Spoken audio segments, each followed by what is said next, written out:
La semaine prochaine, alors je prendrai le petit panier pour les enfants. Si vous voulez passer mardi après-midi, je vous le préparerai pour mardi après-midi. D'accord. Donc là, on est à 250 grammes. Hein. C'est parfait.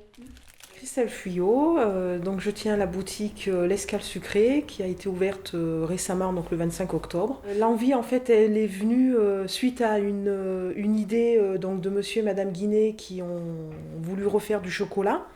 Et puis de là est venue l'idée de chercher d'autres produits à présenter et toujours dans la partie sucrée. Que du chocolat noir. Oui, d'accord. Alors c'est tout là. Hein. Là, vous avez le Jean du Jean hein, qui est praliné, éclat de noisette, c'est chocolat noir. Oui, et derrière c'est Ici chocolat noir.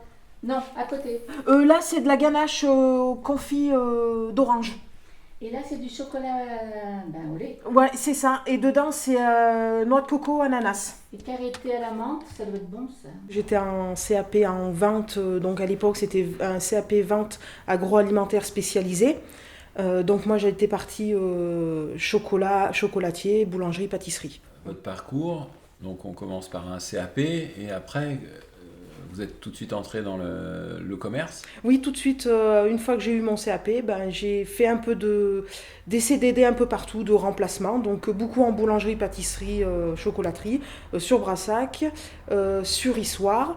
Après, j'ai fait même dans les grandes surfaces, donc les rayons produits frais, tout ce qui était fromage, etc., à mettre en rayon et à servir à la coupe.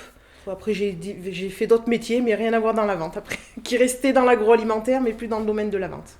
Donc là, c'est un retour à vos premiers amours, comme on dit. C'est ça, tout à fait, parce que le sens du contact me manque et la partie sociale qu'on peut avoir avec les clients, les conseillers, les voir régulièrement, avoir un genre d'infinité, c'est ce qui plaît, quoi. Donc ça me manquait beaucoup, donc d'où cette idée de reprendre le commerce.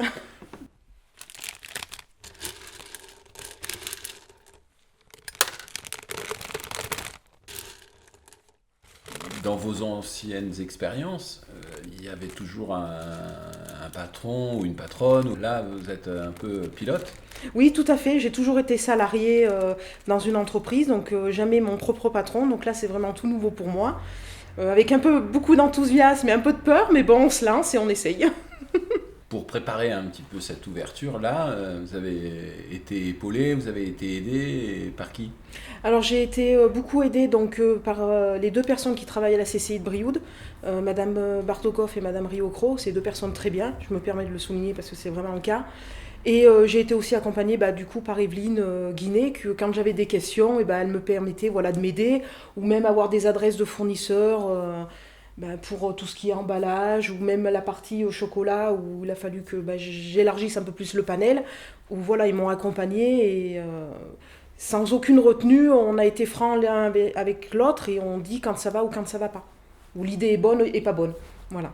Donc moi je prends tout ce qu'elle me donne, puisque quand on a tenu plus de 40 ans un commerce dans Brioude, on sait de quoi on parle.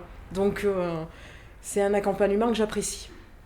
Donc là, vous en êtes au premier temps de démarrage, c'est-à-dire ça a démarré quand exactement? Et le vendredi 25 octobre, à 10h du matin, précise. Je suis contente, les gens rentrent, ils posent des questions, ils sont intéressés. Donc je trouve ça bien, quoi. Un bon démarrage, je suis assez contente. Là, je me rends compte qu'en fait, il y a un éventail assez important de produits. Oui.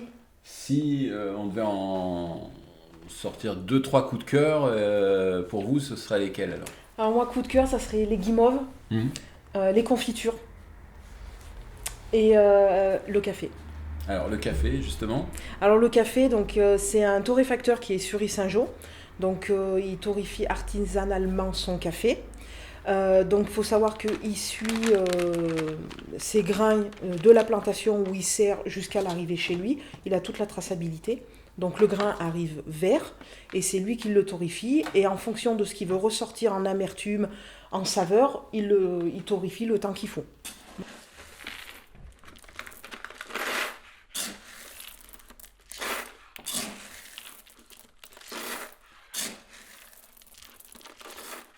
On a ce côté échange un peu où les gens, des fois, ils nous parlent un peu d'eux et on essaye de les accompagner. Ou notamment, vu comme je fais un peu salon de thé, des fois ça arrive que les gens ils discutent un petit peu. Et un peu le côté social, parce que voilà, les gens aiment discuter et des fois c'est un peu de leur vie personnelle aussi.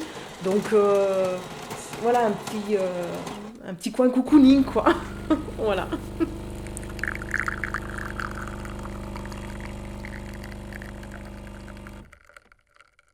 Et fallait absolument que j'ouvre avant fin novembre, puisque les fêtes approchant, fallait que le magasin soit ouvert avant pour pouvoir proposer la partie chocolat, les produits pour faire des paniers, etc. Comment on arrive à se décider sur le nom d'une boutique? Alors moi ça m'est venu plus ou moins naturellement, puisque je proposais des produits sucrés, donc moi il fallait qu'il y ait le mot sucré dedans. Et en fait l'escale, je me suis dit, bah tiens, pourquoi pas, je me suis pensé quand on voyage, on fait une escale. Bah hop, l'escale sucrée, on s'arrête, on fait un voyage de gourmandise, on s'arrête à l'escale sucrée. Voilà. Bah, je me suis laissée, on va dire, un peu plus d'1 an. Donc on va dire début de l'ouverture à octobre jusqu'à on va dire début de fin décembre, début janvier de l'année suivante, quoi, voilà, pour voir un peu vraiment sur une année, parce que là en attaquant un peu en fin d'année c'est un peu ambigu, quoi, c'est pas très idéal pour faire un bilan, mais c'est pour ça que je me laisse voilà, un peu plus d'1 an pour vraiment voir ce que ça donne. Et je ne souhaite pas être une boutique éphémère, comme beaucoup de personnes m'ont demandé sur Brioude si j'allais être une boutique éphémère, et je leur ai dit non, si vous me laissez la chance, je veux bien ouvrir jusqu'à ma retraite.